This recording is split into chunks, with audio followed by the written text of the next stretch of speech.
This is about Jayden Daniels. This organization was a mockery for what feels like 15 or 20 years outside of that brief little window that they had with RG3. This is about a guy, he was the second quarterback taken, and he's doing this. He should have been the first quarterback taken. This is a guy that, 6 weeks ago, Shannon, Stephen A. Molly maybe started to hit that rookie wall. If you remember that Thursday night game, I believe, versus the Eagles, when he didn't play well and he didn't look like himself, and that offensive rookie of the year conversation with him and Bo Nix, it got a little interesting.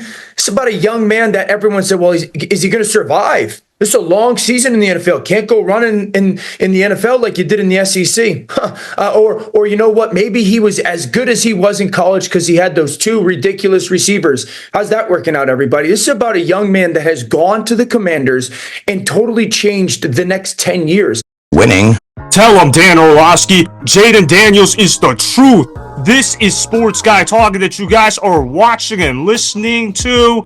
I am Dustin Tran, your host, as I am joined by guest Evan Bernard today to talk about how Jayden Daniels has become unstoppable for the Commanders. Evan Bernard is a diehard Commanders fan. He has been rooting for them his entire life. With that being said, the Commanders now have a golden opportunity to advance to the NFC Championship game for the first time since the 1991 NFL season. Before I say anything else, though, I want to present you guys with a topic question. So, here it is. Can Jayden Daniels pull off another shocking win for the Commanders? Talking about Jayden Daniels and going to things that just impressed me about him. And last time we talked about him, I kind of went into detail about how an elite player he is, but I think mobility and his improvisation on fourth down crucial plays is outstanding. He has this clutch factor that I honestly haven't seen out of really any rookie quarterback ever since I've been watching football. And another thing that stands out is how calm and consistent he is, especially in the pocket. Tying that into the game, the way the Commanders pull off this win is Jayden Daniels has to continue to play at a high level. But another thing that has to translate is the best defense is a great offense, and we have to take initiative and possess the ball as long as we can. Make sure the Lions' high-power offense doesn't touch the ball and just keep our offense on the field as long as possible so our defense doesn't have to do much against that high-powered Lions offense. Another thing, when our defense on the field, we got to find a way to stop Jahmyr Gibbs. They got David Montgomery back as well for this game. That's just such a hard thing to stop, and it's a lot to ask for out of our defense, but that has to be top of the priority list for our defense. We can't win this game unless our run game is effective. Jayden can't be the only option. If we can establish a run game, keep our offense on the field, and defense makes an initiative to stop the Lions' run game, we have a good chance. I agree that the Commanders absolutely have a chance to upset the Lions in Detroit. I think that a lot of people are underestimating just how good the Commanders have been this year. Have you seen how the Commanders have been able to win with their late game magic? Jayden Daniels is one of the most clutch quarterbacks that I have ever seen play, not just in the NFL this year, but in NFL history. You give the ball to Jayden Daniels with under 2 minutes left to go, you know that the Commanders are going to come out of this game victorious. That's how good Jayden Daniels has been playing. I certainly think that it is possible for Jayden Daniels to pull off a shocking win at Detroit. I'm not necessarily going to pick it to happen, not because I don't believe in Jayden Daniels, but more so I don't believe in the rest of the team. The Commanders defense has been pretty shaky this year for the most part. Yeah, they've had their moments, but they're not necessarily a great unit. Jayden Daniels has been Jayden Daniels, so that's really why the Commanders are in the position that they are in the first place. I also want to show you guys this clip of Dan Campbell raving about Jayden Daniels. I thought what he said was particularly interesting. Roll the film. He's dangerous. He poses a major threat. He does not play the position like a rookie quarterback.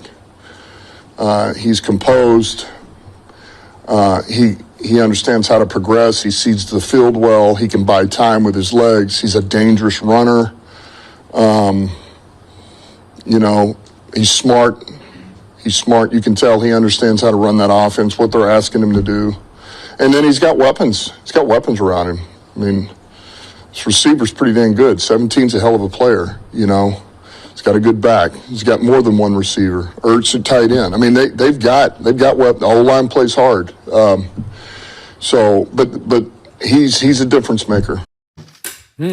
Well, Dan Campbell, talk about giving high praise to a rookie quarterback, particularly in Jayden Daniels. Wow, what a special player Jayden Daniels has been. Evan, what's been your takeaways from what Dan Campbell had to say about Jayden Daniels and the Commanders? I think Dan Campbell likes to give praise to a lot of teams. He's done this pretty consistently over the season. He loves to give praise. It's pretty evident to see Jayden's success in the league and how that's translated to his play. I think it all starts with the top of the front office. I think it starts with AP, Adam Peters, and then it goes down to DQ, Dan Quinn, and then Kliff Kingsbury's scheme and the way it's molded into our offense and it's kind of established this culture. It all goes down on the field to Jayden, the way he elevates the level of talent of the team, because on paper we're not great on offense and we're not particularly great up front, but Jayden really does elevate the level of this team and it gets the most out of the players. Dan Campbell is just able to recognize that Jayden is the core of all of the talent that surrounds the team.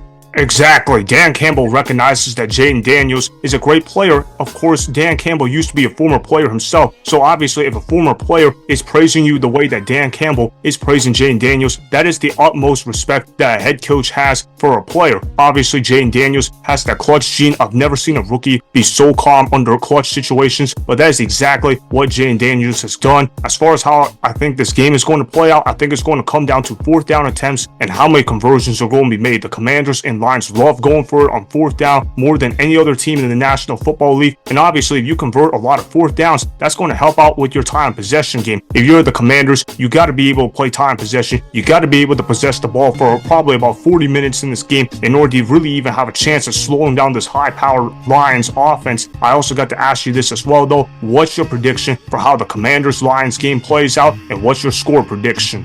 I think that if we do all those things, and I'm going to stay optimistic, I want to stay on the train, it's going to have to be a high-scoring game if we win, so I'm going to stay with that. I'm going to say 31-28 Commanders game-winning field goal.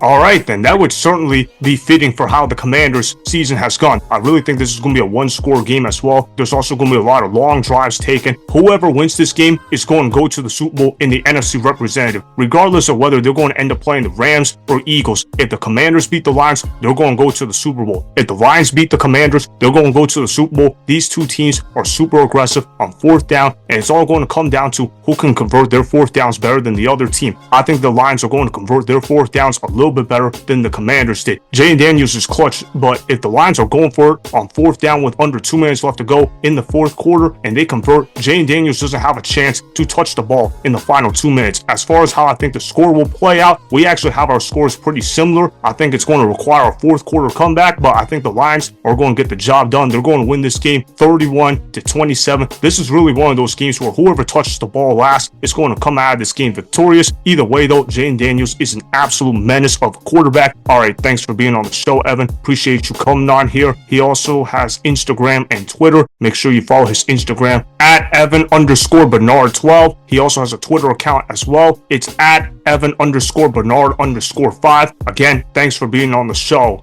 Thanks for having me on. Appreciate it. Oh yeah, no problem, bro. All right, see ya, bro. Peace. Yup, bye. That was Evan Bernard that you guys just heard. He's going to go out there and pick the Commanders to beat the Lions by the score of 31-28. Meanwhile, I'm going to go ahead and pick the Lions to beat the Commanders by the score of 31-27. Either way, though, this should be a good game. That's for sure. So that is why Jayden Daniels will not be able to pull off another shocking upset for the Commanders, as the Lions will beat the Commanders by the score of 31-27. Remember, go ahead and subscribe to Sports Guy Talking. Like the video and please comment down below. If you guys do that, I may shout you guys out in my Instagram story every Monday. That'll be for the @DustinNashTran Instagram account. Make sure to follow me on Instagram @DustinNashTran, and that's Sports Guy Talking. Also, go follow me on Twitter @DustinNashTran. Again, go ahead and do those things that I just told you guys to go do. Hopefully, you guys enjoyed the content that was just produced. Peace out. I hope you enjoyed that video. Want more Sports Guy Talking, the home of great sports content? make sure you click that subscribe button to get the latest from Sports Guy Talking. Go ahead and like the video, comment down below, check the description box on the video in order to follow my Instagram and Twitter. Also, be sure to check out more of the best clips from the YouTube channel, Sports Guy Talking.